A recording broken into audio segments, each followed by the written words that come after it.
nama saya Anggun Khairunisa NIM 12 Prodi Teknik Lingkungan TBB 46. Halo semuanya, perkenalkan nama saya Michelle Frisa Jovanka dengan 121-25099 dari program studi Teknik Lingkungan TPB 46. Halo semuanya, perkenalkan nama saya Fariza Palepi dengan NIM 121250140 dari program studi Teknik Lingkungan Institut Teknologi Sumatera. Penjelasan singkat mengenai C++.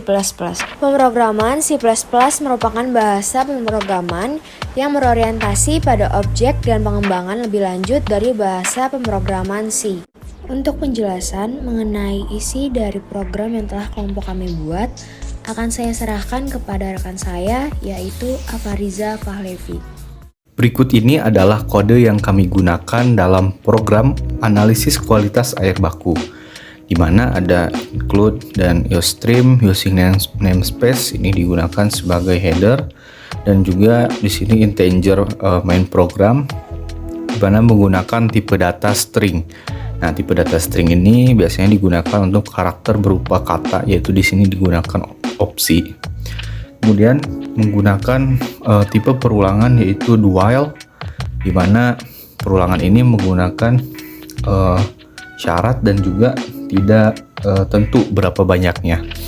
Jadi setelah program ini selesai, maka perulangan do while ini akan berjalan, yaitu kembali ke program awal. Nah, di sini ada output berupa program analisis kualitas air baku dan juga parameter yang digunakan yaitu parameter fisik dan juga parameter kimia. Dan juga di sini ada pilihannya, dan kemudian itu ada kita menginputkan kode yang telah dideklarasikan tadi. Nah, jadi ketika kita mendeklarasikan salah satu nilai, yaitu memilih nilai 1 atau 2, maka nanti akan masuk ke salah satu program yaitu percabangan, yaitu percabangan if, dimana jika kita memilih 1 atau kodenya itu 1, maka itu akan menghasilkan output yaitu analisis parameter fisik. Nah, selanjutnya itu menggunakan tipe data yaitu float, di mana tipe data float ini digunakan untuk bilangan-bilangan yang memiliki pecahan atau desimal. Nah, di sini nilai pH, BOD, COD, DO dan TDS ini nilainya digunakan itu bisa berupa pecahan. Jadi kita menggunakan float. Kemudian di sini juga ada array, di mana array ini adalah bentuk kumpulan dari elemen bertipe sama disusun berdasarkan indeks. Kemudian dideklarasikan integer n, nilai n, dan output untuk silahkan pilih jumlah data yang ditentukan. Nah, nanti diinputkan jumlah data yang berupa n. Nah, kemudian menggunakan juga perulangan for, di mana nilai integer nilai i itu sama dengan 1 dan i lebih kecil daripada n, dan i plus plus, di mana nanti perulangan for ini sudah diketahui banyak perulangannya, sehingga akan terus bertambah seiring dengan bertambahnya nilai i ini.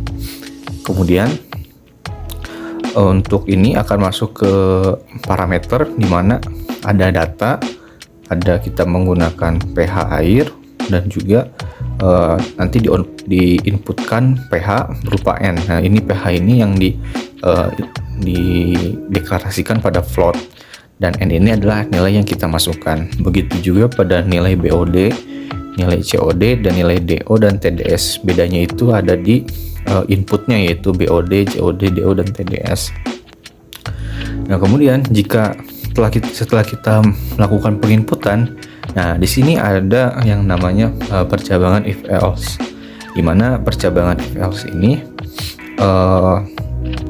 jika if itu adalah hanya untuk kondisi benar, dan else if itu jika kondisinya benar dan ada kondisi lain, dan else ini adalah kondisi lainnya, dimana jika nilai pH di sini itu adalah kita masukkan misalkan lebih kecil daripada 6, maka output yang keluar itu adalah nilai pH yang tidak sesuai dengan standar baku mutu, dimana itu terlalu asam.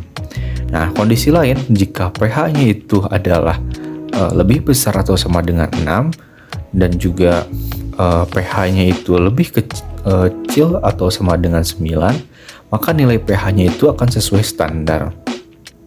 Dan kondisi lainnya yaitu pH-nya tidak sesuai standar baku mutu. Jadi jika pH-nya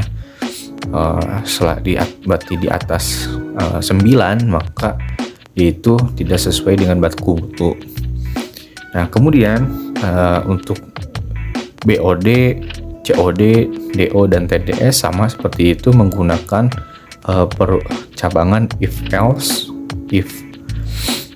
Nah, kemudian jika ini sudah selesai, jika kita menggunakan memilih kode 2 tadi, yang ini kan tadi adalah if kode pertama. Nah, yang kedua ini adalah if else if. Jadi jika kondisi lain, yaitu jika kita memilih 2, maka itu akan muncul analisis parameter kimia.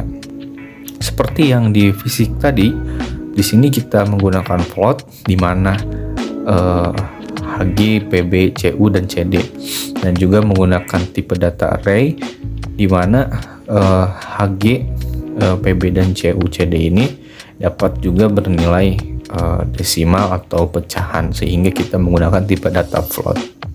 Kemudian diintegerkan dengan n, dan output akan mengeluarkan silahkan pilih jumlah data yang ditentukan. Jadi ini seperti yang fisik tadi, yaitu kita menentukan banyaknya data yang ingin kita masukkan gitu. Nah, kemudian inputan yang kita masukkan yaitu berupa n, dan seperti yang di fisik tadi juga kita menggunakan perulangan for, di mana i itu sama dengan 1, i lebih kecil daripada n, dan i plus plus, jadi dia akan bertambah lagi. Dan outputnya yaitu data, nanti di sini akan ada data seperti data keberapa, karena ini adalah sesuai dengan for, di mana dia akan bertambah. Kemudian outputnya juga di sini ada kadar logam, jadi kita akan masukkan kadar logam masing-masing logam, di mana inputannya itu adalah sesuai dengan apa yang kita ketik di float ini, dan kemudian dimasukkan berupa nilai n. Setelah dimasukkan, maka akan muncul hasil pengujian. Nah, di sini juga kita menggunakan percabangan if else if, di mana jika nilai Hg ini lebih kecil daripada 0,001, maka kadar logamnya itu adalah sesuai dengan standar. Nah, jika else berarti kondisi lain, berarti dia jika nilai Hg-nya itu lebih besar dari 0,01 berarti ya, maka kadar logamnya itu lebih dari ambang batas standar. Begitu juga pada Pb, dan juga ada Cu dan Cd, itu terkait dengan float yang dimasukkan ya, jadi sesuai ya. Kemudian dimasukkan angkanya, dan sama nanti count-nya akan keluar, yaitu sesuai atau tidak sesuai dengan standar.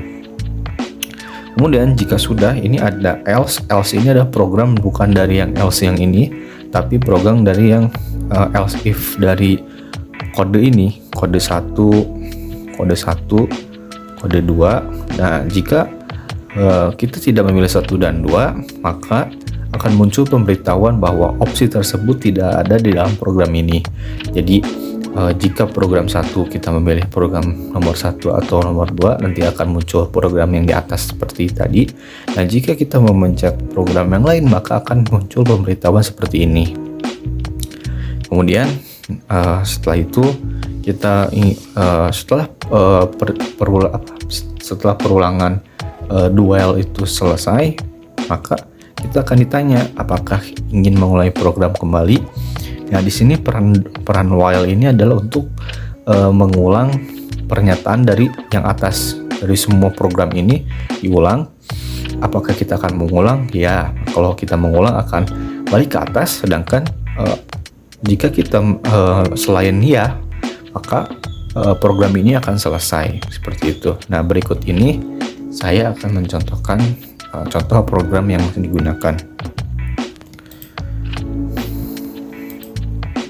Nah, pertama akan muncul program analisis kualitas air baku. Nah, ada dua parameter yang kita pilih.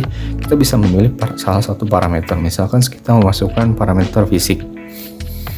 Nah, selanjutnya jika kita menggunakan parameter fisik, di sini akan muncul analisis parameter fisik. Kemudian silahkan pilih jumlah data yang ditentukan.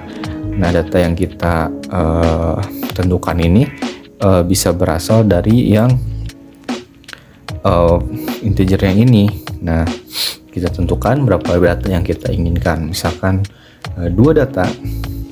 Nah, di sini mulai masuk perulangan for, di mana kita menggunakan pH air, misalnya pH-nya adalah 4, nilai BOD-nya itu 7, nilai COD-nya adalah 2, nilai DO-nya itu 100,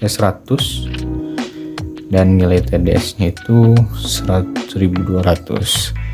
Nah, maka akan muncul hasil pengujian output berupa nilai pH yang tidak sesuai, BOD yang tidak sesuai dengan standar, COD, DO, dan TDS-nya sesuai dengan baku mutu berlaku. Nah, kemudian ini akan berulang pada data yang kedua dan seterusnya.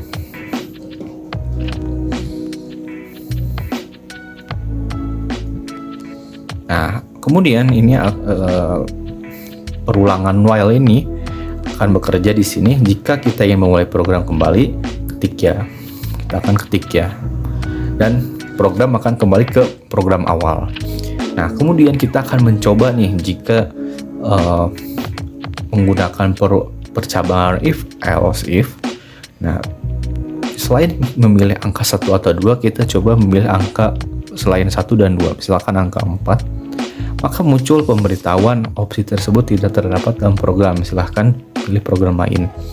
Nah, berarti selain dari if else dari program 1 dan angka 1 dan 2, itu dia akan output seperti ini. Nah, kemudian jika kita tidak ingin mengulang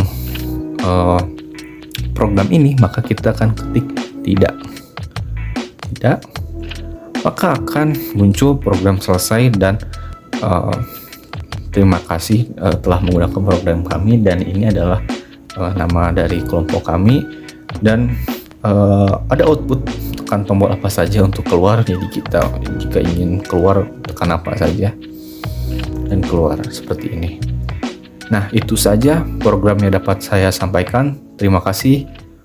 Dapat disimpulkan dalam pembuatan program ini menggunakan 3 konsep, yaitu konsep percabangan, konsep perulangan, dan konsep array.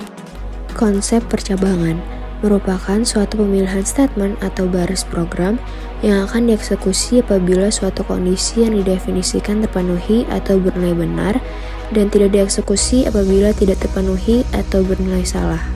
Percabangan menggunakan operator kondisional yang akan menghasilkan nilai boolean, benar atau true, dan salah atau false.